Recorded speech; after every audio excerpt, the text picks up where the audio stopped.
Salut à tous, c'est Baptiste et je suis très heureux de vous retrouver aujourd'hui pour un nouvel épisode du Podcyclette, le podcast consacré au cyclisme sur route.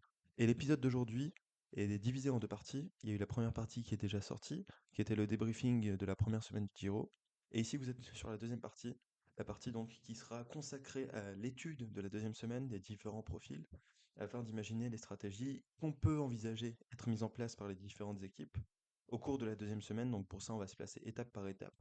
Vous pouvez écouter la première partie si vous avez envie, mais celle-ci est aussi indépendante, donc n'hésitez pas. En fonction du temps que vous avez, je sais que ça prend un peu de temps d'écouter tout ça.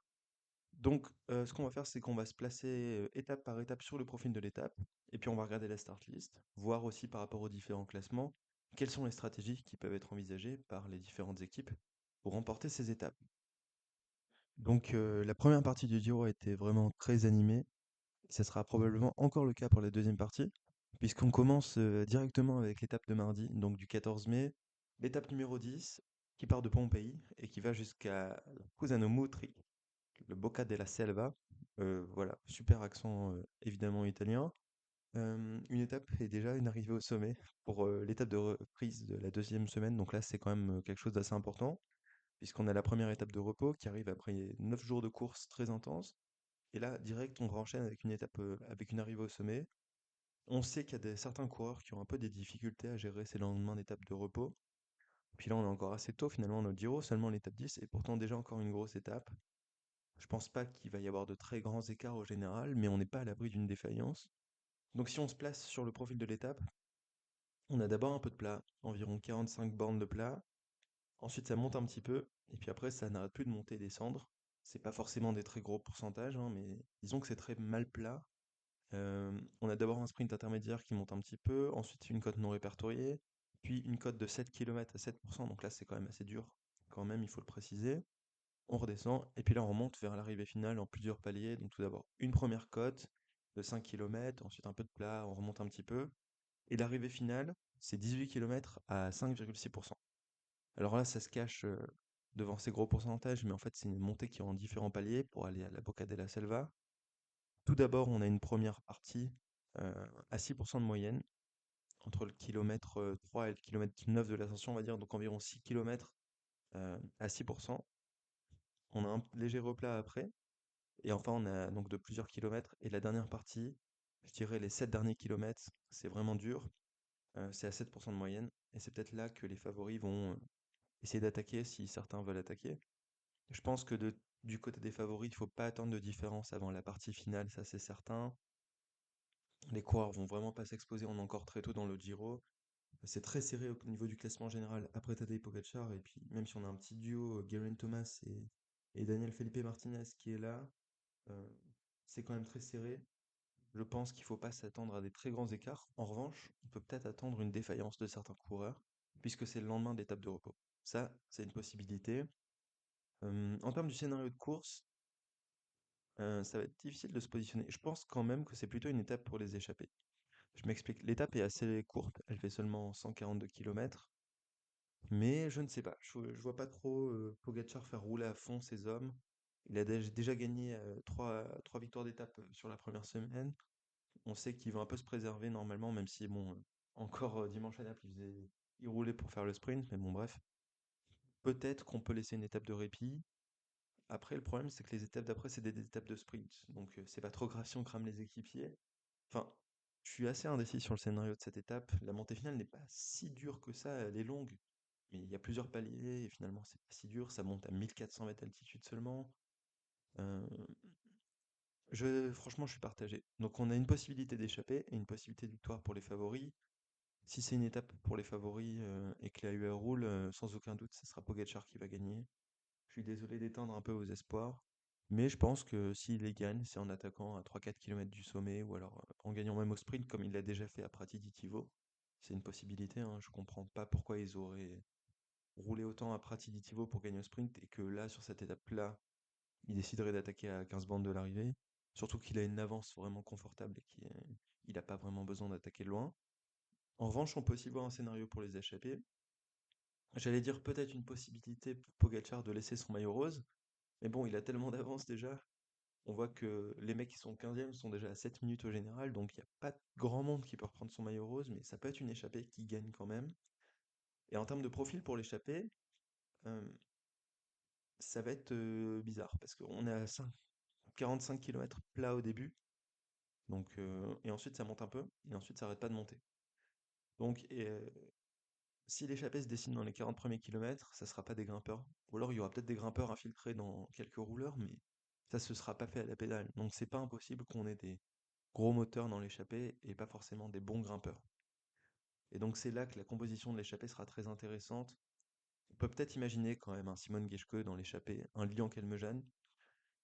Ils sont peut-être pas encore totalement résignés pour la course au maillot à poids, donc là c'est l'occasion de prendre des points. Il y a un sommet de deuxième catégorie qui est assez facile d'accès pour l'arrivée, on en reparlera, mais c'est peut-être l'occasion pour ces deux gars-là de se glisser dans l'échappée. Et après, donc, des profils assez hybrides. Je pense pas mal de coureurs des équipes invitées qui vont essayer de s'y glisser. Mais donc ça sortira peut-être sur le plat. Et puis, pour des vrais grimpeurs, bah, ça sera compliqué parce qu'il faudra attendre le Biviota Bono, donc qui est à 60 bornes de l'arrivée, pour 3 km à 8%, pour qu'enfin on ait des vrais pourcentages capables de faire sortir des grimpeurs. Donc moi, j'imagine plutôt une échappée de baroudeurs. Peut-être des Alessandro De Marchi, vous voyez ce genre de coureur. Donc, si on se penche sur la start list, déjà, il y a des équipes qui vont pas envoyer de mecs à l'avant. Je pense à la Ineos, à la Bora. C'est pas vraiment le profil où ils vont envoyer des gars devant. En revanche, des équipes qui ont pas franchement grand-chose à jouer, je sais pas, la Astana par exemple, ça peut très bien envoyer un Scaroni ou un Velasco à l'avant. Pourquoi pas un Mouloubran comme on l'a déjà vu. Euh, donc vraiment, en termes d'échappée, ça va vraiment être difficile de déterminer la composition. On peut avoir un peu de tout. Donc de là à vous donner un grimpeur qui va gagner ou alors un baroudeur qui saura tenir, c'est vraiment très difficile. Mais voilà, c'est les différents profils qui peuvent gagner. Ou alors 50-50 avec les favoris qui se jouent la gagne au sommet. Et dans ce cas-là, ça sera les Pogacar qui va encore gagner.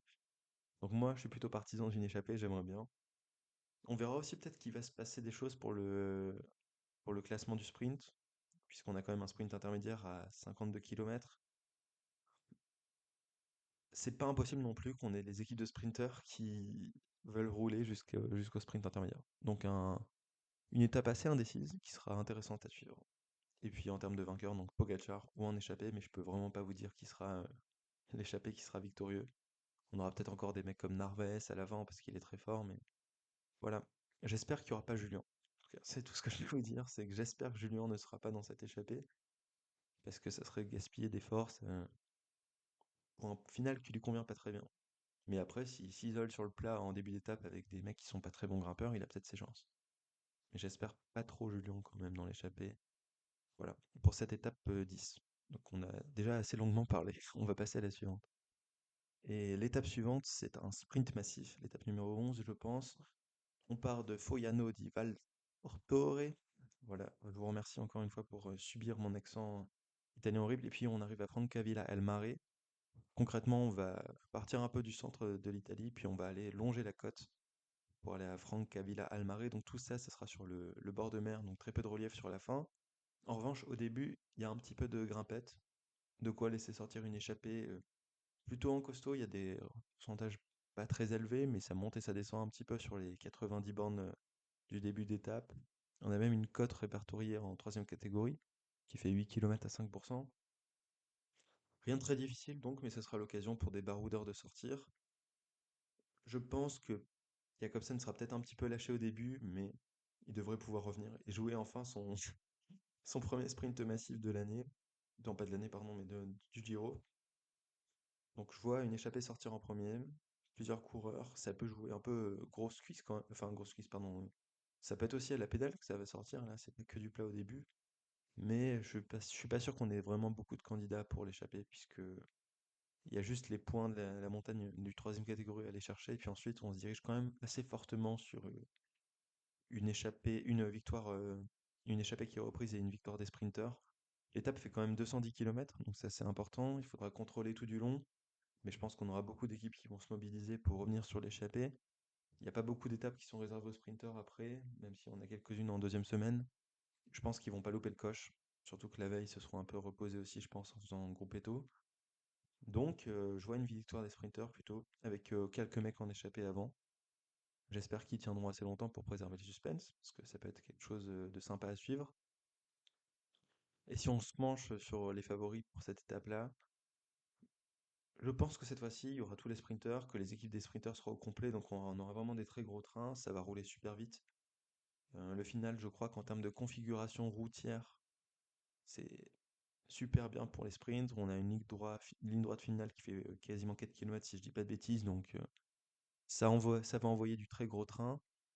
À ce petit jeu-là, je pense que les favoris sont Tim Merlier, je dirais, et puis aussi Olaf Koy, et Jonathan Milan, troisième favori, je pense.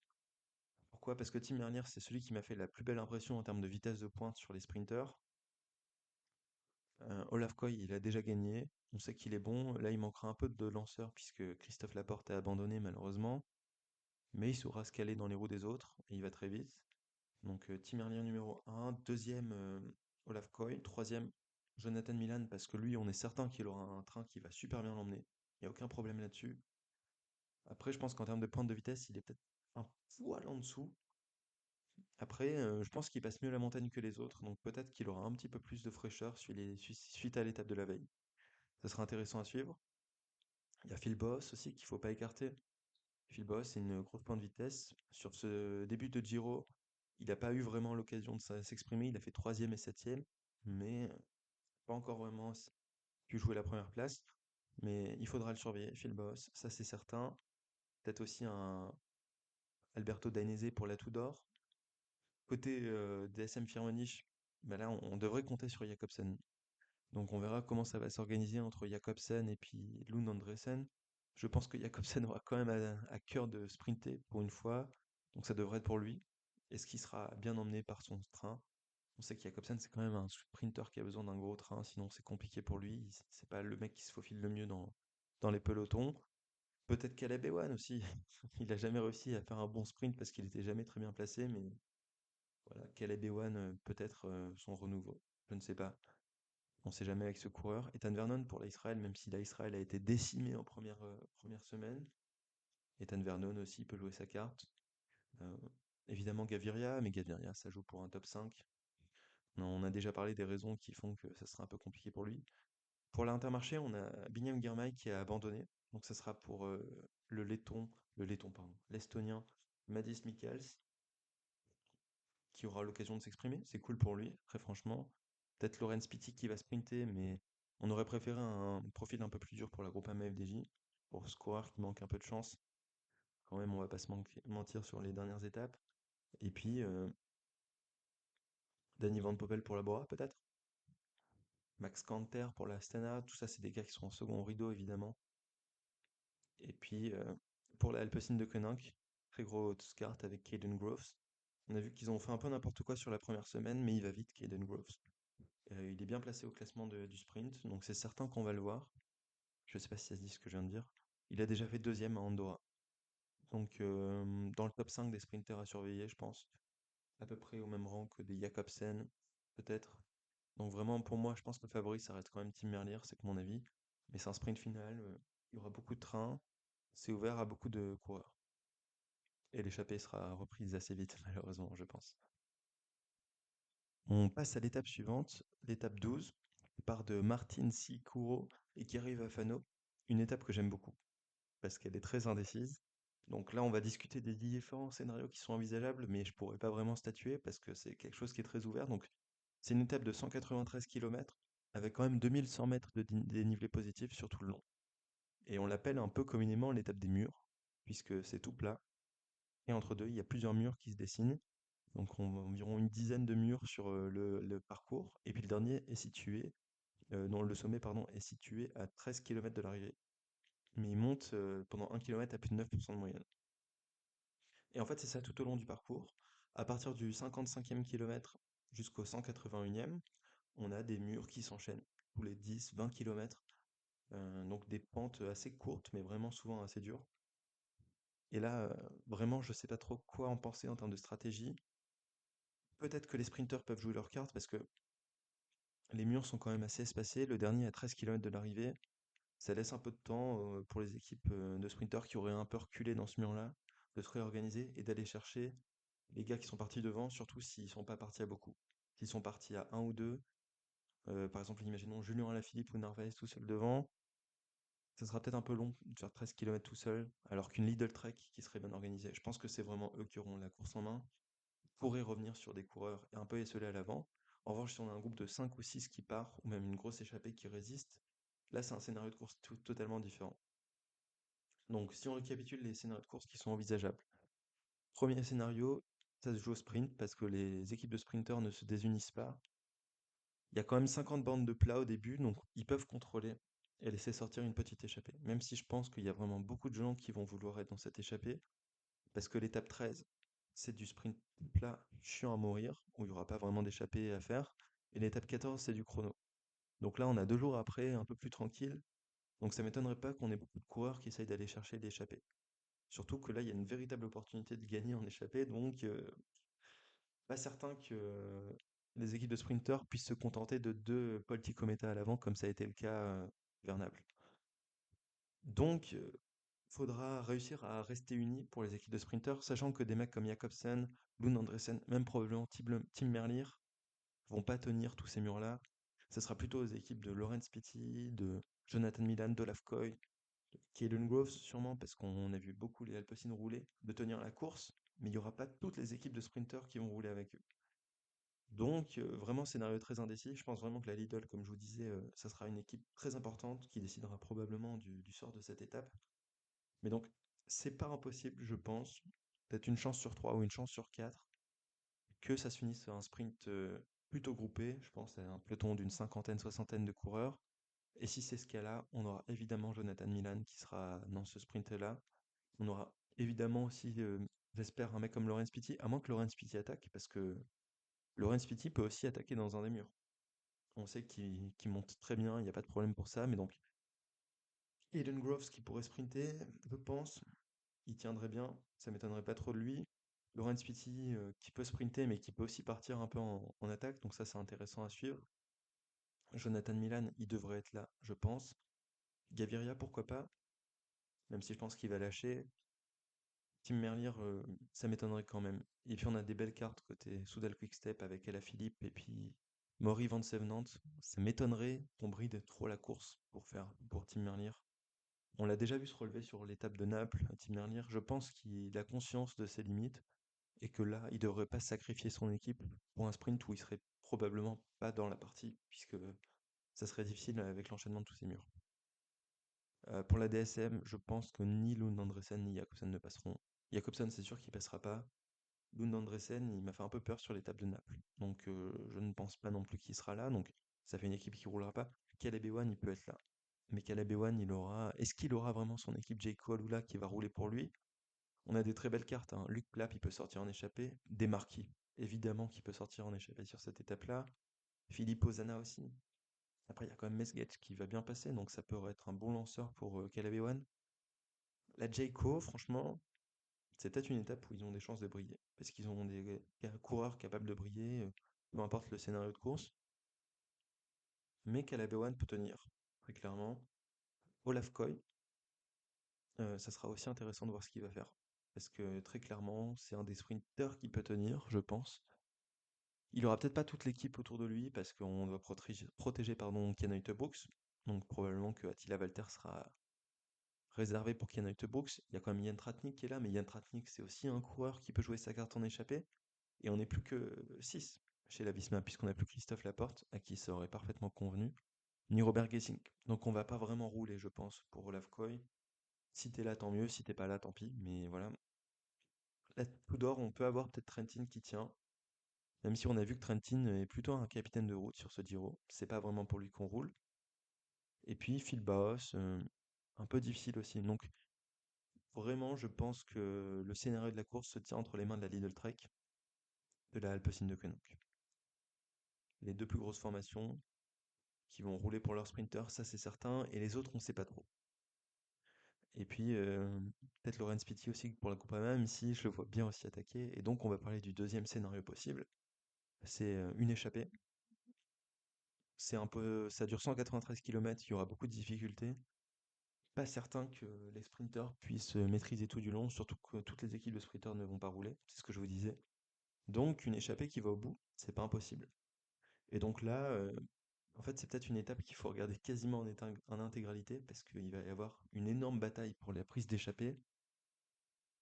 De là à vous sortir les noms qui pourront sortir, encore une fois, c'est assez compliqué, puisque au début c'est tout plat, donc c'est pas forcément les meilleurs dans les murs qui vont pouvoir sortir dans les 50 premières bornes.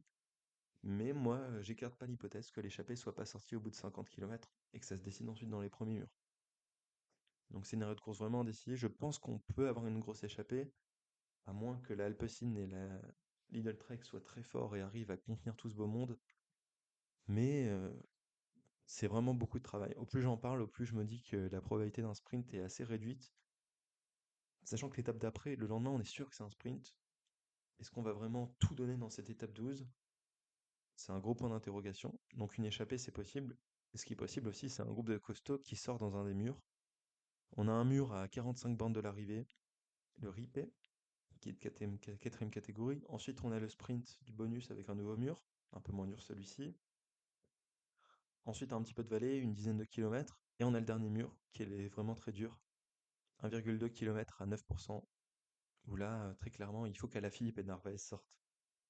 Et donc, dans les coureurs qui pourraient sortir dans ces murs-là, rejoindre l'échappée puis aller jouer la gagne devant en résistant au retour des sprinters, évidemment que Jonathan Narvaez est l'énorme favori, tout simplement parce que il a montré dans cette première semaine qu'il était très fort, que c'était probablement le meilleur puncher de ce Giro, avec évidemment Tadej Pogacar, mais Tadej Pogacar est dans toutes les catégories. Donc Narvaez, vraiment à suivre. Ils ont une très belle équipe aussi, hein. Magnus Sheffield, ça pourrait aussi partir à l'avant. Donc Narvaez, énorme favori si c'est dans ce scénario de course-là. Euh, Chez la Alpecin, on aurait pu voir un Quinten Hermans qui sort, peut-être un Nicolas Conchi, parce que Conchi, on l'a vu très fort. Mais je pense qu'on va s'entêter dans la stratégie Caden Groves, et ça m'étonnerait pas qu'on soit tous à la planche pour Groves. Donc j'ai du mal à voir une victoire de la Alpecin de Koenig sur cette étape, à moins qu'on se décide à laisser partir Quinten Hermans dans un coup. On pourrait aussi voir Simone Velasco dans un coup, par exemple. Il y a un coureur qui m'intéresse pas mal pour cette étape, moi aussi, c'est Maximilian Charman. On espère qu'il se sera remis de ses blessures suite à sa chute dimanche dernier vers Naples. Et on a vu qu'il marchait fort, c'est un terrain qui lui convient. Donc attention à Charman, très clairement. Côté français, pour la Cofidis, on peut aussi voir peut-être un Benjamin Thomas. On a vu qu'il marchait bien. C'est une étape qui peut lui correspondre. Peut-être plutôt lui en partant de loin dans l'échappée, mais sinon c'est une étape qui peut lui correspondre. Tout comme à Andrea Vendrame, qu'on pourrait voir aussi un peu dans un profil à la Benjamin Thomas pour la Décathlon. Donc, côté des équipes françaises, on peut voir ça. Pour la Groupama FDJ, je pense que ce sera tout pour Laurent Pitty. Laurent Pitty aurait quand même plutôt intérêt à attaquer dans les derniers murs, je pense. Reste à savoir si on tentera le coup ou si on voudra plutôt le mettre dans l'échappée matinale en se disant si l'échappée matinale a 10 minutes, on sera foutu. Donc là, ça sera un choix qui sera à faire pour Laurent Pitty. Mais je pense qu'il peut aussi sortir dans les derniers kilomètres. Ça sera intéressant pour lui. Dans les coureurs qui peuvent sortir aussi, j'aurais bien mis un gars comme Badjoli, par exemple, mais on sait que ça sera tout pour Jonathan Milan sur cette étape-là, donc on peut l'écarter. En revanche, il y a une équipe qui ne veut pas faire ça, c'est la Soudal. Et donc là, il faut vraiment qu'Alaphilippe et Van Sevenant sortent dans ces murs-là, je pense. Faut- Est-ce qu'ils choisiront d'aller dans l'échappée matinale? Je ne sais pas, mais s'ils ne l'y sont pas, il y a très moyen de renverser la course avec ces coureurs-là dans les derniers murs. Donc ça, c'est quelque chose que je suivrai avec attention. Chez la Movistar, il y a ce diable de Pelayo Sanchez qui pourrait profiter de cette étape-là aussi. Si on n'a pas tout pour Gaviria, je pense que c'est le coureur le plus à même de jouer sa carte pour cette équipe-là. Peut-être que la DSM va abandonner les cartes des sprinters et lancera un coureur comme Chris Hamilton ou Kevin Vermeerk. Vermeerk qu'on a vu pas mal marcher ces derniers temps, donc ça peut être une occasion pour lui. La Jayco, on en a déjà parlé, mais Zana, très belle carte s'il faut attaquer. Et sinon, pour un sprint Caleb Ewan, ça peut marcher. Une échappée matinale, Alessandro De Marchi. Voilà, donc on peut se préparer à toutes les éventualités. Pour la Bahreïn, on peut rouler pour Baos, mais je pense que ça sera un peu compliqué. Après, j'ai un peu du mal à voir un gars comme Caruso attaquer, par exemple. Puisque il est pas très en forme, donc je me demande quelle sera la stratégie de la Bahreïn. On va pas tout rouler pour Bauhaus parce qu'on a quand même un leader qui est Tiberi à protéger. Peut-être une échappée matinale, mais ils peuvent rouler un peu avec la Alpecin et la Lidl Trek, mais je pense qu'ils vont d'abord observer, puis peut-être rouler après s'ils ont encore des cartes et que Bauhaus se sent bien. On aura forcément des Bardiani, des Polti Cometa dans les échappées.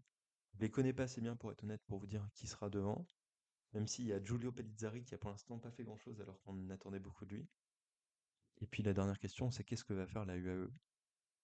Je pense qu'ils ont plutôt intérêt à se positionner en observateur, à pas faire grand-chose.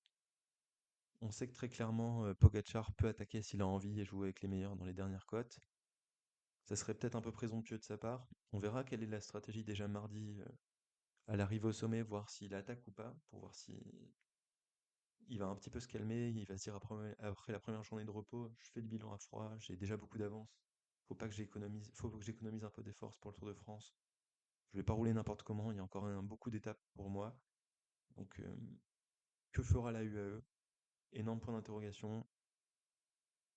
Je pense qu'ils ont plutôt intérêt à laisser partir une échappée, puis à laisser les équipes de sprinters contrôler, pour se mettre un peu au repos. On verra ce qu'ils vont décider de faire, mais on n'est pas à l'abri d'une attaque de Pogacar. Et pourquoi pas Molano dans le final, hein, si ça revient pour un sprint. Son équipe va pas rouler pour lui, mais c'est pas impossible qu'il tienne. On a vu qu'il avait bien tenu sur l'étape de Naples. Donc on a beaucoup parlé autour de cette étape numéro 13, 12, pardon. Mais c'est vraiment une étape super intéressante, je trouve, peut-être la plus intéressante de la semaine.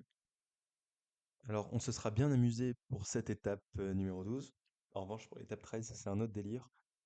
L'étape très plate. Voilà, je pense pas qu'il y ait grand-chose à dire. 202 mètres de dénivelé positif sur l'ensemble de l'étape, tout simplement. Donc, bah, énorme sprint à voir en vue, hein, tout simplement.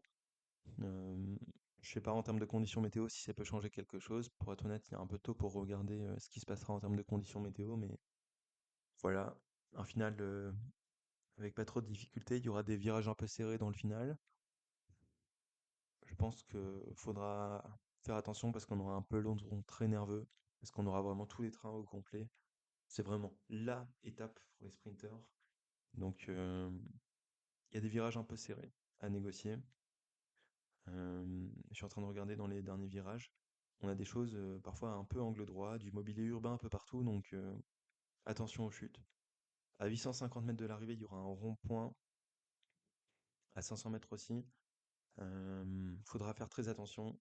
J'espère qu'on n'aura pas de casse. C'est la seule chose que j'espère pour cette étape. Et ensuite, on aura un sprint massif global. Je vais pas revenir sur les noms. Je pense que les favoris, c'est quand même Tim Merlier, Olaf Koy et Jonathan Milan. En second rideau, Caden Groves, Phil Bauhaus, Jacobsen, Caleb Ewan peut-être. Enfin voilà, toujours les mêmes, mais pas grand-chose à dire sur cette étape 13. Un gros sprint. Je sais même pas s'il y aura d'échappée, pour être honnête, puisqu'on sait que les étapes comme ça, c'est plus vraiment des choses qui attirent les équipes. Même les équipes invitées envoient pas forcément de coureurs à l'avant. Pour une étape comme ça, où on sait que tout va se jouer au sprint. Donc voilà, étape un peu chiante, mais bon, il en faut de temps en temps. Il y en aura un beau sprint aussi, donc voilà, pas grand-chose à dire. Étape 14, assez plate aussi. 250 mètres de dénivelé positif, donc on est un peu dans les mêmes eaux que l'étape suivante, précédente, sauf que là, c'est un contre-la-montre. Un contre-la-montre de 31 km qui part de Castiglione dell'Estivere et qui arrive à Descensato del Garda. Voilà, LV12 italien évidemment. Euh, une étape vraiment assez plate. On a quelques petites bosses quand même, c'est pas comme l'étape de la veille. Il y a des petites bosses qui vont être assez lisses quand même, hein. Ça devrait le faire pour les meilleurs rouleurs. Euh, Qu'est-ce qu'on peut attendre en termes de favoris? Bah, je pense que les favoris, ça sera ceux qui ont bien performé sur le premier chrono avant la bosse. Puisqu'en fait, si on regarde le profil de cette étape-là, on avait eu dans le premier chrono donc 34 km de plat, puis ensuite ça montait. Et puis là, on a un chrono cette fois-ci de 31 km relativement plat. Donc finalement, peut-être que les résultats à l'intermédiaire du premier chrono seront assez proches des résultats à l'arrivée de celui-ci, même si évidemment c'est un peu présomptueux. On avait quand même sur le premier chrono une gestion de l'effort qui était à mettre en place. C'est-à-dire qu'on a certains coureurs qui se sont un peu réservés pour vraiment pouvoir attaquer dans la bosse finale. Donc gestion différente. Mais on voyait qu'au deuxième, au, l'intermédiaire, pardon, au deuxième intermédiaire du premier chrono, on avait Ghana en tête. Et bah, ça sera peut-être probablement la même chose sur ce chrono-ci. Je pense Ghana, quand même très gros favori pour cette étape-là. Donc vraiment quasiment tout plat. Donc ça va envoyer des watts, c'est pas de problème pour lui. On verra aussi si Tobias Foss peut être là. Tobias Foss qu'on n'a pas vu rouler à fond sur le premier chrono, alors que c'est l'ancien champion du monde de la discipline. C'est vraiment un profil qui peut lui convenir. Je sais pas trop ce qu'il fait Tobias Foss sur ce Giro, on l'a pas beaucoup vu. Est-ce qu'il sera en forme pour jouer la victoire sur celui-ci? J'aimerais bien, parce que c'est un coureur qui est un peu dans l'ombre là cette année, même si on l'a vu un peu sur le Tour des Abruzzes, si je dis pas de bêtises. Mais donc, si on parle rapidement de la Ineos, globalement, ils ont de quoi faire 5 coureurs dans le top 5, hein, quasiment.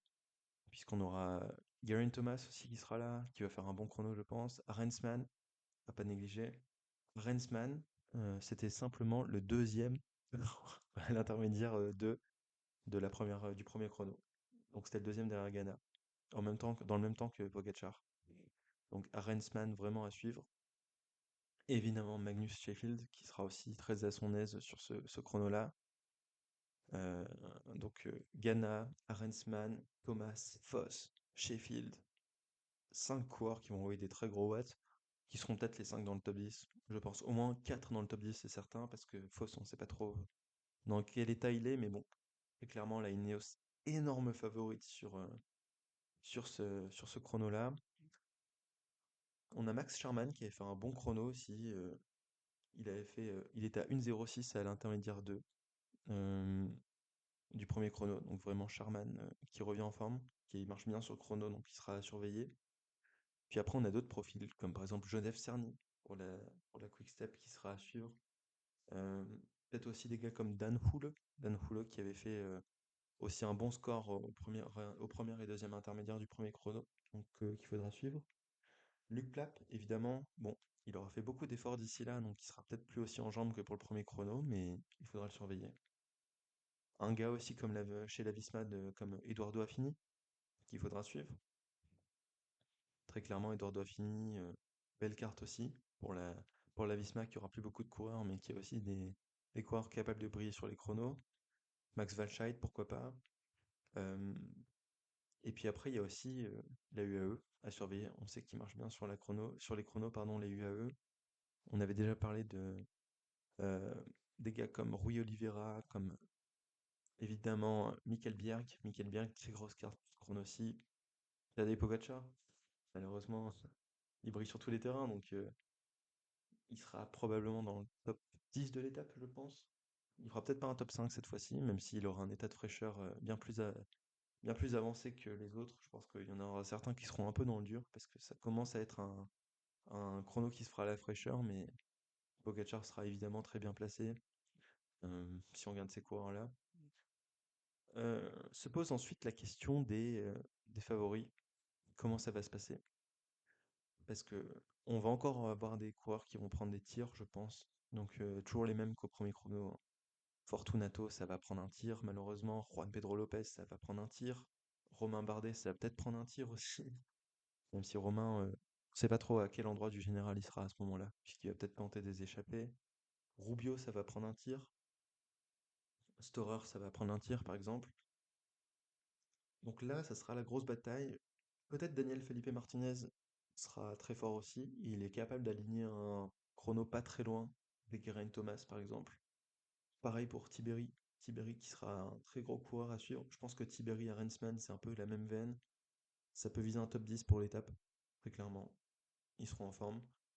Brooks, je le pensais un peu meilleur sur le chrono, mais je pense qu'il va limiter la casse. Peut-être prendre 2 minutes sur Pogacar quand même, mais il devrait limiter la casse. Et puis après, Ben O'Connor, qui a fait un premier chrono pas mauvais, hein, Ben O'Connor, mais c'est pas son exercice favori. Sur le premier, il y avait la bosse qui lui permettait de reprendre un peu de temps. Là, il n'y aura pas de boss. Donc, un peu plus difficile pour le Ben, qui va perdre un peu de temps, je pense, sur cette étape-là. Et puis, côté français, Alex Baudin, ça va prendre pas mal de temps aussi, je pense, mais on aura donc encore 2 à 3 minutes, même peut-être plutôt 3 minutes, entre Pogacar et les premiers favoris. Donc, peut-être Pogacar, Thomas, Tiberi et Arensman qui pourront peut-être prendre jusqu'à 2 ou 3 minutes sur des mecs comme Rubio et Fortunato, sur Chavez par exemple. Donc on va avoir encore les écarts au général qui vont se creuser un petit peu. Ça sera intéressant de voir si entre les mecs qui jouent la deuxième à la cinquième place, si eux, il y aura des gros écarts entre eux. Donc est-ce que Martinez, Thomas, Tiberi, Arensman vont réussir à se départager les uns entre les autres? C'est une chose qui n'est pas certaine non plus, donc ça sera des enseignements qui seront assez riches pour cette 14e étape de Giro, qui sera donc le samedi. Et on aura le dimanche après pour changer un peu tout ça, puisqu'on aura une grosse étape de montagne. Et donc on arrive à l'étape cliché du Giro, j'ai envie de dire. L'étape numéro 15, 222 km, rien que ça, avec près de 6000 mètres de dénivelé positif. Je ne sais pas si vous vous rendez compte de ce que ça représente en termes de difficulté. C'est tout simplement horrible. C'est très long, c'est très dur, ça monte très haut puisque l'arrivée elle est à 2400 mètres d'altitude et on y passera plusieurs fois dans ces altitudes-là puisque avant il y aura un premier passage à un sommet qui sera aussi à 2400. On aura le Mortirolo qui sera à 1800 mètres d'altitude. Enfin bref, la grosse étape de montagne du Giro. Alors je sais qu'elle pose un peu débat dans le monde du vélo quand même parce que on est un peu frustré. C'est l'étape très longue, très dure du Giro, classique. Mais la position des différents cols pose un peu question, puisque si on se concentre d'abord sur le profil, on a 20 km de faux plat montant, ensuite ça monte un petit peu pour un premier col de troisième catégorie, et ensuite au bout de 50 bornes, on commence la sensation du Colle di San Zeno, 13 km à 6% de moyenne, 6,7% de moyenne. Et attention, c'est pas si facile que ça y paraît, parce que c'est assez irrégulier. Donc là, on est déjà sur du dur, on arrive déjà à 1400 mètres d'altitude, et donc là, on sera au bout de 65 km, et donc on sera encore à plus de 150 bornes de l'arrivée. Donc là, c'est dur. Mais ensuite, une grosse vallée, une descente technique d'abord. Donc descente, là, je pense pas qu'elle aura un très grand rôle à jouer, mais quand même une descente technique. Et puis un gros morceau de vallée. Là, on a bien 40-50 bandes de vallée avant d'aller chercher le Mortirolo. Donc c'est un peu pénible pour les offensives du long terme. Peut-être un endroit où l'échappée peut prendre un peu d'avance par rapport au peloton. Ensuite, le Mortirolo, donc le fameux Mortirolo, je crois que c'est pas le versant le plus dur. 12,6 km à 7,7% de moyenne. Donc dur, assez irrégulier aussi.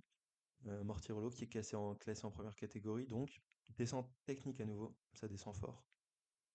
Et là, on est encore loin de l'arrivée, puisqu'on est à plus de 50 bornes de l'arrivée. Et là, il y a une partie faux plat montant jusqu'au bonus, au sprint bonus. Donc on a à peu près 20 bornes de vallée faux plat montant, donc qui est pas vraiment à l'avantage d'un homme seul, qui sera plutôt à l'avantage du peloton. Donc là, à mon avis, le peloton sera encore assez groupé. Et ensuite, la montée finale. Donc on va d'abord au Passo di Foscagno, donc c'est 14,5 bornes de montée, mais à 6,3% de moyenne. Donc long, dur, mais pas tant que ça, puisqu'en termes de pourcentage, c'est très régulier, environ 6,5% de moyenne tout du long. Euh, on est un peu déçu, on aurait préféré des choses plus raides. Là, c'est vraiment le gros col roulant, quoi, où avoir des équipiers, ça sera très utile. Mais bon, il faut pas oublier que tout ça, ça sera après plus de 200 bornes, puisque l'arrivée de ce col-là, elle est située à 213 bornes du départ. Donc c'est un élément qui sera évidemment à prendre en compte, tout comme l'altitude, parce que le sommet de ce col-là, c'est à 2400 bornes, 2400 bornes, n'importe quoi. 2400 mètres d'altitude, donc c'est vraiment très rare qu'on aille dans ces altitudes-là en vélo, à part les grosses étapes alpines, et c'est le cas ici. Donc attention au manque d'oxygène, ce genre de choses. On sait qu'il y a des coureurs qui sont plus à l'aise que d'autres. Ensuite, petite redescente, et puis on, on a l'ascension finale. Vraiment très petite descente et puis le Motolino, Livigno, je sais pas comment on appelle ça, un peu moins de 5 km, 7,7% de moyenne et surtout les derniers kilomètres sont les plus durs. Ça va de plus en plus dur et on arrive à 2400 mètres d'altitude. Donc là, autant vous dire que je pense qu'au sommet, il y en a certains qui vont craquer, c'est très certain. Mais je vous disais, un peu de frustration parce que c'est l'étape reine, la grosse étape de montagne. Et pourtant, bah, quand on regarde le profil, il y a ces vallées là entre deux qui nous embêtent un peu.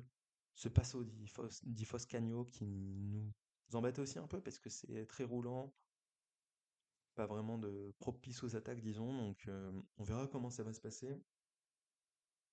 Déjà, je pense que peut-être que Pogacar voudra gagner pour faire rouler son équipe tout du long. Il faudra quand même être motivé, hein, parce que c'est 222 km avec près de 6000 mètres de dénivelé positif. Donc autant vous dire qu'il va falloir assurer à la planche, surtout si on a des grosses échappées des montagnards à l'avant.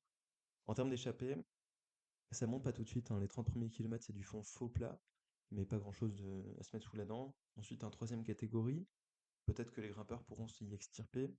Il faudra vraiment attendre le Colle di San Zeno, deuxième catégorie, dont le sommet est à 65 km du départ, pour voir vraiment les grimpeurs s'exprimer. Donc peut-être une première partie de l'échappée qui part sur les premiers kilomètres, et puis les grimpeurs qui ressortent après dans le San Zeno. Et puis là, après, il y a toute la vallée après, avant le Mortirolo. Donc c'est l'occasion pour les échappées de creuser s'ils s'entendent bien. Je pense qu'il y aura des très gros grimpeurs dans l'échappée, après, avec le Colle di San Zeno, surtout qu'il y en auront qui auront pris des énormes tirs la veille dans le chrono. Donc je me fais pas trop de problèmes sur le fait qu'il y aura des gros grimpeurs dans cette échappée. Il y a le Colle di San Zeno qui permet de sortir. Et ça serait bien qu'ils aient des équipiers ces gros grimpeurs. Imaginons, je sais pas, un Bardet, un Rubio. Non, Rubio, il sera peut-être trop proche au général, mais un Bardet, un Juan Pedro Lopez. Il leur faudrait quelques équipiers à l'avant pour rouler dans les vallées. Et après, à partir du Mortirolo, peut-être sortir en grimpeur, quoi. Mais je pense que l'échappée a très clairement ses chances parce que UAE voudra peut-être gagner, mais c'est très long et très difficile à contrôler. Donc on peut avoir des échappées qui prennent beaucoup de temps, peut-être. Mais c'est difficile de se prononcer parce que ça dépendra vraiment de ce qui sera passé dans la semaine et notamment du chrono. On peut avoir à ce moment-là en fait un Romain Bardet qui est déjà à 10 minutes au général et donc là il peut sortir sans trop de problèmes dans cette étape-là. Après Romain Bardet on lui laissera pas plus de 5 minutes d'avance je pense parce que on veut bien qu'il se rapproche mais on sous-estime pas le garçon donc on le laissera pas revenir trop près du maillot rose et surtout du podium parce que peut-être qu'à partir de ces étapes-là on aura déjà des équipes qui vont rouler pour la deuxième et la troisième place. Je pense que après le chrono on aura déjà Pogacar avec peut-être 4 minutes, 5 minutes d'avance sur tout le monde. Et ça m'étonnerait pas qu'à partir de ce moment-là, on ait les grosses équipes, même la Bora et la Ineos, qui commencent à rouler pour la deuxième place. Je me doute pas que les autres équipes, notamment la G2R par exemple, qui roulera pour Ben O'Connor, euh, peut-être un peu la Visma pour Kiana Brooks, ce genre d'équipe-là, ils vont rouler, je pense, pour protéger leur place au général. Donc si on a un Romain Bardet dans l'échappée et qu'il est encore assez proche au général, j'ai peur que la UAE pardon, soit aidée par les équipes des autres leaders dès la deuxième semaine, dès cette 15e étape. Donc j'ai un peu peur des grandes offensives, mais si on a des grimpeurs qui sont très loin, si Bardet est à 20 minutes au général, ça peut très bien le faire sur cette étape-là. Et ensuite, en termes de bagarre pour les favoris, on disait, je pense qu'il y en a qui vont craquer, parce que c'est très dur, très long. Il y aura forcément des coureurs qui seront moins bien ce jour-là et qui vont craquer assez tôt. En revanche, pour ceux qui seront bien, je sais pas si on aura vraiment d'attaque.